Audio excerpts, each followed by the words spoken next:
What's up, everybody? It's Steve Harris, and welcome to the show where it doesn't matter where we start, as long as we become the best version of ourselves and finish strong.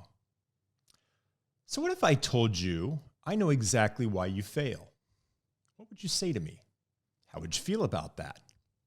Now, before you get too off the rails regarding that, let me say and be clear that I'm not calling you a failure. I'm simply asking, do we know why we fail? Hear me out. When we implement personal goals, projects, career changes even, certainly improved relationships that have been severed over a period of time, and even when we consider our own personal journey and personal improvement, we start off with this unabashed enthusiasm, don't we? We get to the starting line and we're like, let's get started. You can't wait. That enthusiasm is so prevalent. It's so powerful that all you can envision is the finish line. And if we're honest with ourselves, that finish line is full of fairy tales and pixie dust, isn't it? What we don't take into account before our good intentions is that everything that happens in the middle. In fact, if we think about what the middle looks like, if we're honest, we know that it gets kind of mucky, doesn't it? See, we've all been trained, and I think we've been trained incorrectly at an early age, and especially in our professional lives, to think that progress is linear. It looks like this. We think about a plan, and then we execute the plan. That's what we've been trained to do. That's the simplicity of it. However, it dismisses everything that takes place and transpires in the middle. And that middle is really important because it's the middle where we fail, isn't it? See, we get a week or two into our journey or a month or two into our plan or our goals for personal development or our task, or maybe it's even something that we're doing around the house in the garage, who knows? But we get halfway through and we hit a wall, and it becomes difficult and it becomes hard because change, in fact, is hard. And what happens when we hit hard things? What happens up here?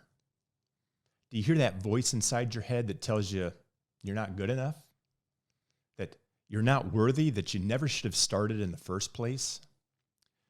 Do you hear the voice that says, you're not able to do this even though everybody else is qualified to do this? This just isn't for you. Why did you even start? Is that real for you? Am I talking to you? See, if we're honest with ourselves, we think that success is this perfect 45-degree angle on a journey that if we was charted on a graph with an x-axis along the bottom and a y-axis along the top, that we have this, again, perfect 45-degree angle that goes in a straight line until we get to our finish line. And that's just not the reality of success. There's failure along the way. And we become so distraught because we don't plan for it. It dismisses the most difficult parts when we're trying to lead change, when we omit the middle of that journey. Because change is hard. It's not at all linear. There's always setbacks along the way. And let's face it, we don't like setbacks. We certainly don't like failure. So what if we change the game a little bit? What if we said, we're going to tweak our mind up here. We're going to plan for failure. How would you feel about that? Now, instead of the mentality that tells us that the process is too hard, we create an expectation for failure. And not so much failure that it's failure of the task, but it includes failure as part of the pathway towards success. What if we now plan for that? We account for that. So now we envision when it's going to, as we get closer to it, and we say, yeah, I expected this. Now it no longer becomes failure. It might be a minor setback, but we know how to handle that. We know how to address that in our mind because it doesn't come out of nowhere as a surprise. That's why people quit. We think that success has to be linear, and it's certainly not. If we interviewed people who have been successful, if we interviewed billionaires, for instance, what would they tell you? How many setbacks and failures have they had along the way? So if we change that mindset, would that completely change your perspective?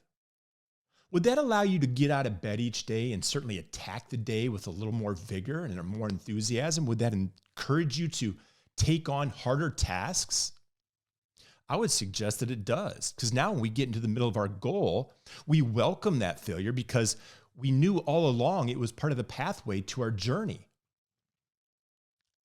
And now it's expected. Chip and Dan Heath write about this in their book called Switch, and they tell us that we're going to fail along the way, that we're going to have setbacks, that we will still succeed in the end, but they describe it as more of a growth mindset when we transition up here in our head. We no longer think about it as failure.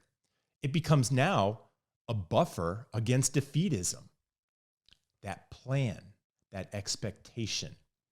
And now you begin to welcome that challenge. As a matter of fact, we reframe failure as part of a natural part of the progress. And that is how we can finish strong. And as my good friend and mentor always tells me, pray hard and finish strong. See you guys.